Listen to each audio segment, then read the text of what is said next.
Guys আসসালামু আলাইকুম। এই দেখুন আমরা আমাদের বাড়ির পুকুর থেকে কি মাছ ধরেছি।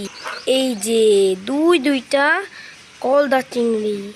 এই দেখুন কত সাইজটা, দেখুন শুধু কত বড়।